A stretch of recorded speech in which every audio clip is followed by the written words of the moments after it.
kasama niya. Dapat nasa kulungan niyo ngayon. Sundan natin, sundan natin. Hello? Ate Marieta, si Joy, itatakas ni Stanley. Ano pa na nangyari yun? Eh, di ba nakukulong si Stanley? Tumakas ang hinayupak.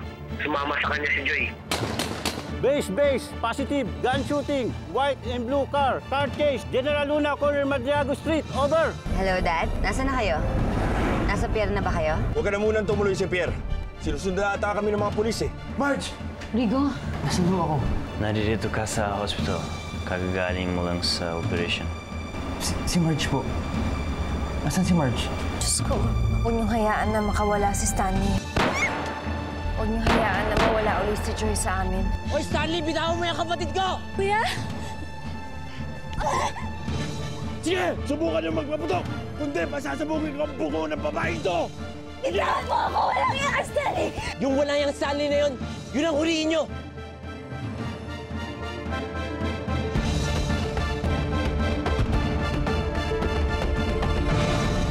Stanley, ano ka ba? Akalahan mo ako. Stanley, diba ninuloko mo lang yung mga pulis, di ba? Nakakatakas din tayo dito, di ba? Saka, ingat ka dyan sa baril. Baka makalapit mo eh. Tumahimik ka! Tumahimik ka! Sige! Subukan niyo magpaputok! Kundi, pasasabugin ko ang buko ng babae ito! Sige! Bakit pati ako? Stanley, bakit na pati ako? Ayoko! Ayoko! Bitawan mo! Nasaktan ako, Stanley! Tumahimik ka! Bitawan mo! Umalis, Rico. Ayaw niya talagang magpapigil. Dahil ang gusto ni Marge, siya mismo ang babawi kay Joy doon sa mamamatay tao na yun. Saan sila na yan? Nandun papunta sila sa pier ni Felix. Dahil si Stanley at si Candy doon sila pupunta. Pero ang problema nito, natunugan ni Stanley na hinahabol sila ng mga pulis kaya nag-ibang rota sila. Ay, ngayon ang kinakatakot ko, Rigo. Si Marge at si Felix ang nakasunod sa kanila. Pesting buhay to. Kung kailan ako kailangan ni Marge, wala akong magawa. Hindi ko man siya matulungan. Rigo, wag. Rigo, sige na, relax ka na lang. Alam niyo, ang dapat nating gawin, magdasal tayo. Nang sa ganun, makabalik dito si Marge ng buhay. Xavier, ang mami. Nasaan ang mami? Stanley, paano na ang baby natin pag namatay ako? Paano na tayo? Stanley, please, sumuko ka na, please. Magsimula na lang tayo ulit. Para sa bata, please. Stanley, please, maawa ka na. Stanley. Hindi na kita kailangan. Kaya pasensyahan na tayo.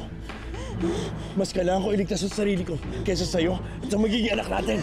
Hayop ka! Hayop ka! Mamatay ka na sana! Tumigil ka! Kuya, tulungan mo ako! Hayop ka! Bitawan mo ako! Wala lalaban! Wala lalaban! Kundi, tutulungan ko ang babae ito! Wala lalaban! Tulungan mo ako, kuya! Ha? Bitawan mo ako! Tumigil ka! Hayop ka! Bitawan mo ako! Ha?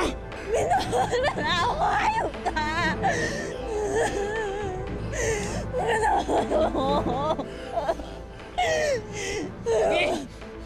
Tuluyan mo na yung babae yan! Barilin mo na! Wala yan ka, kuya! Ang sama mo!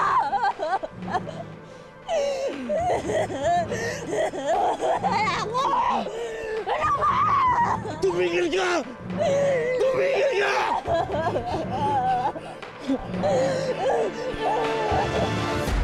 Nahulog siya sa balong, Rigo. May tama ng baril. Yung ang kinamatay niya.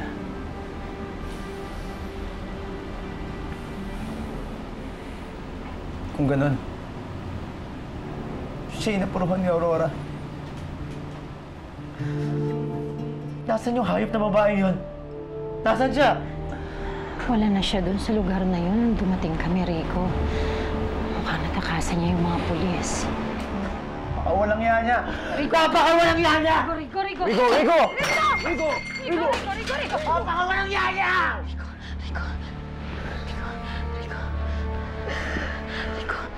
mo nangyari siya!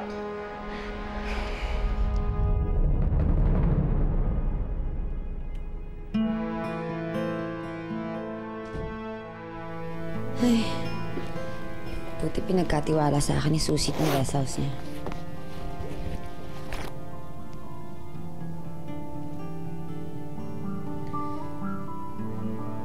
Subscriber cannot be reached. Please try your call later. Nasaan na kaya si Daddy? Tumigil ka! Ano pang hinihintay mo? Iputok mo na yan! Joy! Bakit ako mag-aalala sa'yo? Gusto mong sumama sa lalaki na yan, di ba? Eh di diyan ka na! Bitawan mo ako! Ang sama ko! Ang sama ko, kuya! Tumigil ka! Stanley, bitawan mo ako! Bitawan mo ako para kuya! Di mo kami matatakot, Stanley! Dahil sa'yo namatay si Inay at si Tay! Kasalanan mo kung bakit kami nagkahiwa-hiwalay magkakapatid! Tanga ka! Kahit mapatay mo yan o hindi, mahuli ka pa rin ng pulis! Wala ka ng takas! Napakawalang hiya mo, kuya! Napakawalang hiya mo! Stanley, bitawan! Tumigil ka! Bitawan mo ako! Walang hiya ka, Stanley! Bitawan mo ako! Bitawan mo ako! Joy!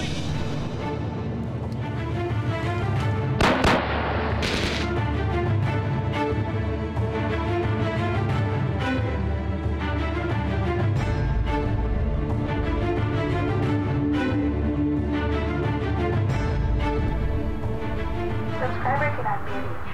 Please try your call later.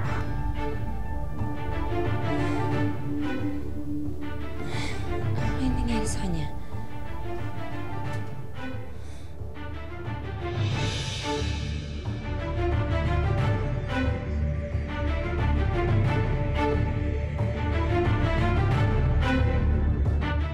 Anong buong pangalan?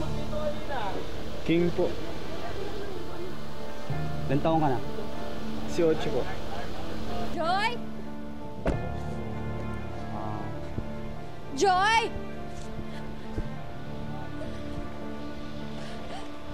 Teka, sandali, miss. Teka. Teka, yung kapatid ko! Diyan ka lang, babalikan kita. Ipakita ko sa'yo. Joy!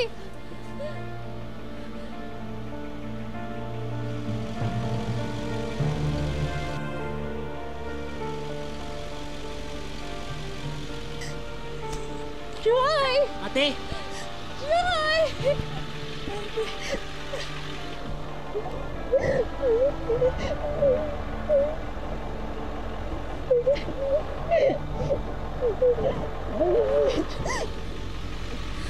Ate, sorry ko siya yung piningil ko. Sana huwag mong isipin na ito yung sinabi kong patayin ka na ha. Patawarin mo ako. Ate, patawarin mo ako. Patawarin mo.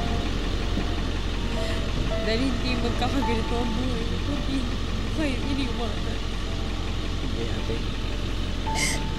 Naiintindihan ko na nawala kang kasalanan.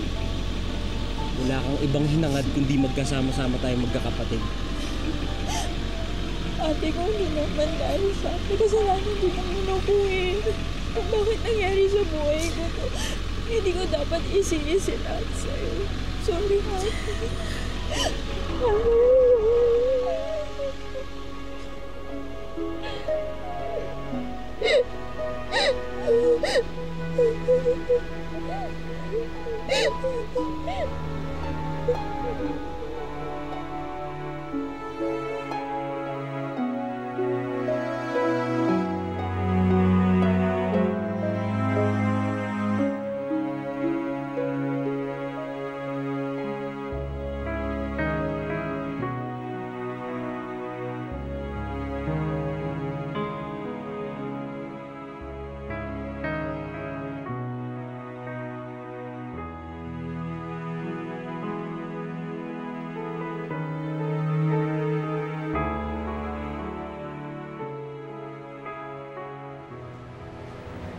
Candy, nahuli na ba si Ninong Stanley? Kaya hindi mo siya kasama? Si Marge. Nasaan si Marge?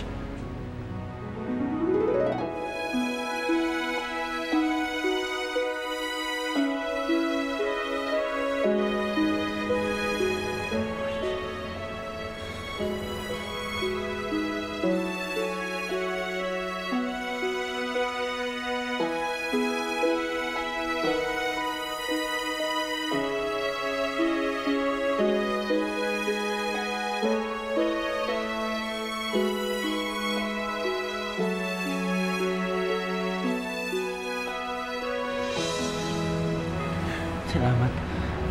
Salamat at ligtas ka.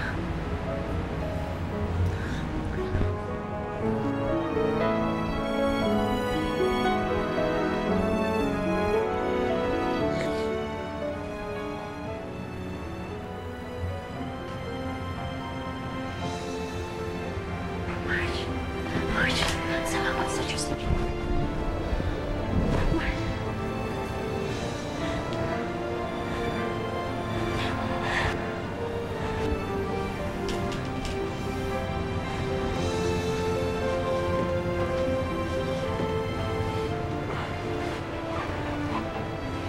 I'm glad you're okay, Marge.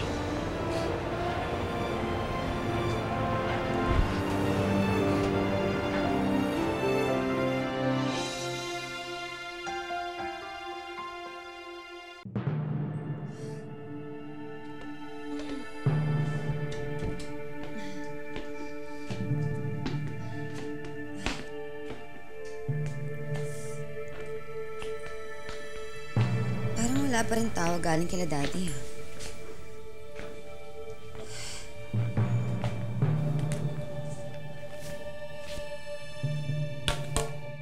Magandang umaga po. Sa ating unang balita, patay sa engkwentro ang pumugang negosyante na si Stanley T. sa may gulod ng San Isidro. Sinubukan pa ni T. tumakas sa mga pulis at nang masakot ito sa may gulod, tinangkapan niya muling tumakas.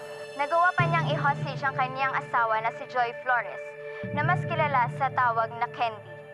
Nanlaban si T. kaya napilitan ng mga pulis na barilin siya. Dahilan ito upang mahulog siya sa bangin. Patay na si Daddy? Nung napuruan siya sa dibdib, nahulog siya sa bangin. Parang ganyan pagkamatay ni tatay. Poetic justice. Alam mo, Joy, sana wag sasamang loob mo sa akin, ha? Pero karma ang tawag doon sa nangyari sa asawa mo.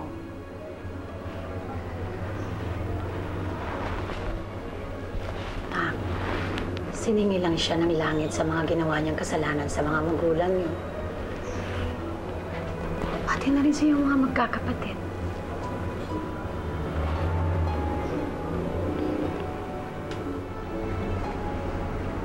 Rico, okay ka lang ba? Nangihinayang na ako.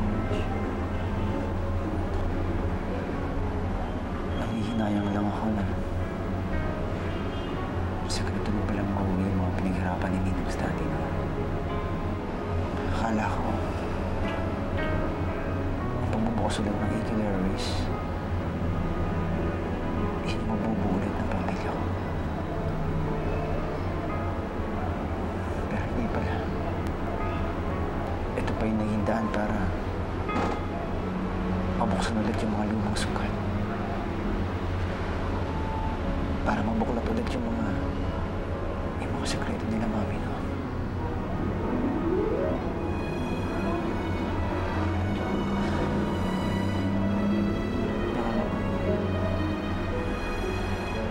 Eagle Airways na yung naging daan para makita kita ulit.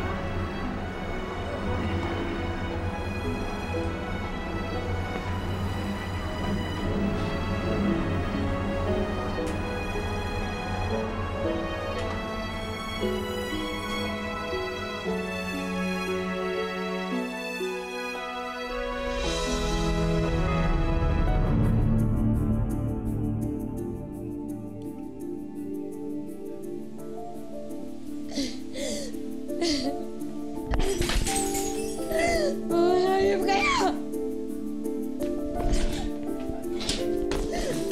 Hayop. Pinatay niyo yung daddy ko.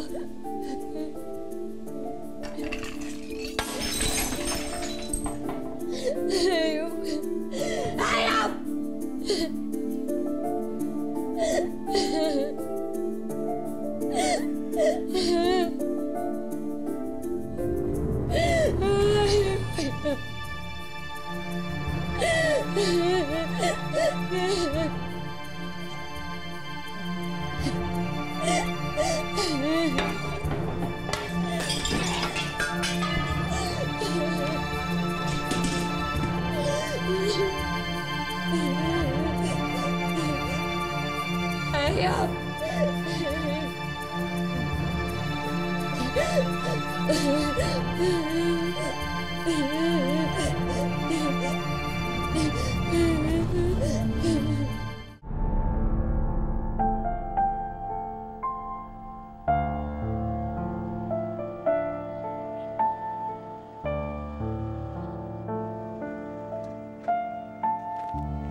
Thanks, Igor.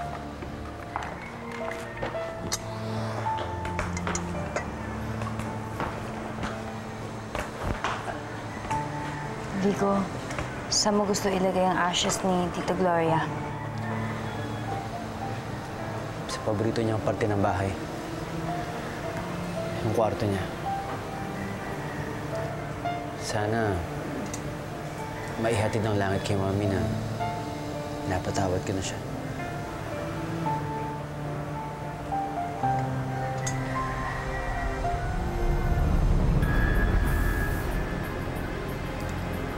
Si Aurora.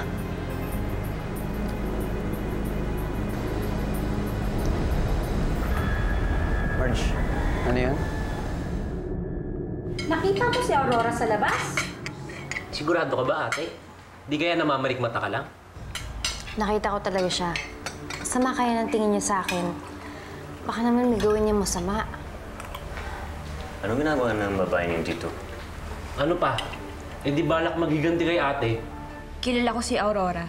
Sigurado ako may binabalak na masama yun sa'yo. Rigo, ano naman kasing ginagawa ng mga pulis dyan? Ha? Bakit hindi nila madakip-dakip sa Aurora? Anong ginagawa nila? Ni Meli, kumikilos naman po talaga sila eh. Magaling talaga magtago yung Aurora na yun. Ano mo kasi, Rigo, iniisip lang din kita eh. Baka naman anong gawin ng Aurora na yan? Marge, ako okay lang. Basta, hindi kanya sasaktan. Huwag ko kayo mag-alala. Nakausap ko na si Colonel Santillan. Humihingi ho ako ng protection. Para sa inyo, para sa ating lahat sa bahay na to. Ano ba? Kailangan ba talaga yun? Babae lang si Aurora? Felix, wala na sa sariling bait sa Aurora. Hindi natin alam kung pwede niyang gawin.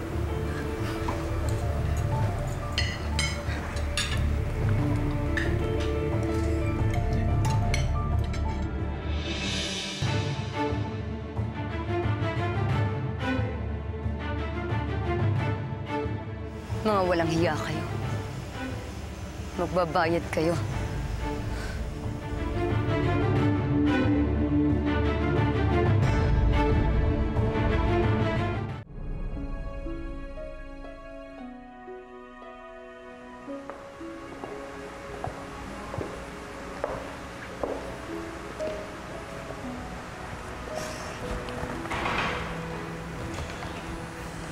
Joy. Hindi mo kailangan itago ang mga luha mo. Hindi ko naman tinuturang na kasalanan kung talagang minahal mo si Stanley eh. Naging mabait naman siya sa akin, ate. Kahit papaano, naramdaman ko na may nag-aalaga sa'yo. May nagmamahal sa'yo. Kahit kunwari lang.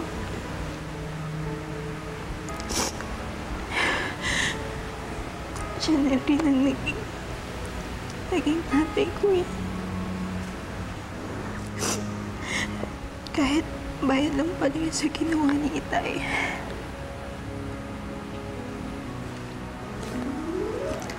Nailiping naman siya ng maayos eh.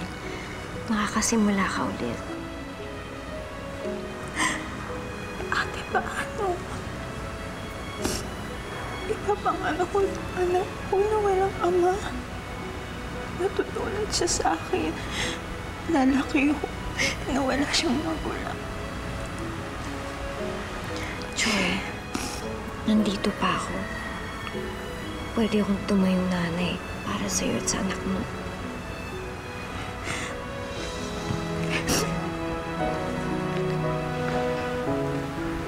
Joy, nandito din ako. Handang-handa akong maging ama ng magiging baby mo. mag-alala. Magtutulungan tayo magkakapatid para palakihin yung baby mo. At sisiguraduhin din natin na may magigisnan siyang pamilya. At tayong tatlo yun. Huwag kang mag-alala, Joy. Dahil hindi mauulit sa anak mo nangyari sa inyo ni Felix. Hindi magiging pariwara ang anak mo. Dahil magsasama-sama tayo, mamahalan, at gagabayan siya. Ha? Salamat, Kuya. Salamat.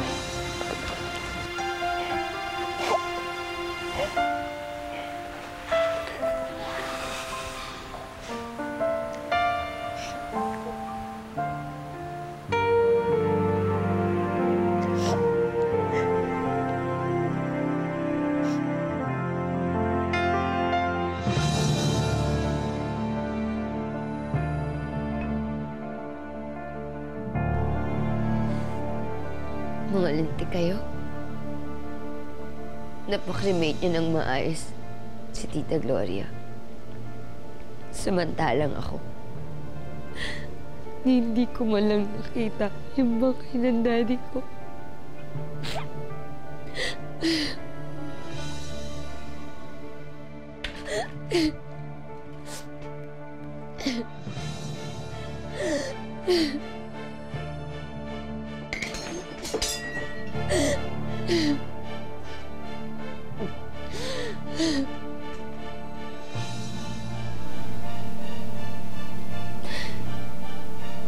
Pagbabayaran niyo to, Rico at Marge.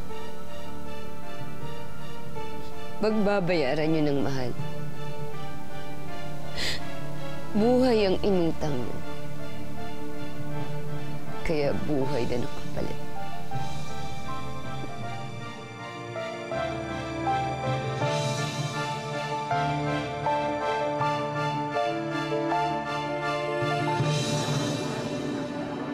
Meli, Felix! maraming salamat po Para saan? sa pag-aalaga niyo sa amin ni Joy kahit hindi niyo kami tunay na anak. Xavier, I'm really sorry for everything. Salamat at naiintindihan mo. Salamat din sa pagmamahal. Melanie, na-invite ka ba sa wedding ni Sir? Wala akong pakialam. Ay, yung wedding na yan, parang sa mga social climbers. Anong sabi mo, Melanie? Kung mag-alala, ma'am, kapit na yon. Eto lang pipindutin nyo, sasabog na sila. Akala mo siguro, Rico, matutuloy ang kasal niyo ni Marge. Best wishes na lang sa inyo. Baka sa halip na sa altar kayo haharap, sa harap ko kayo luluhod.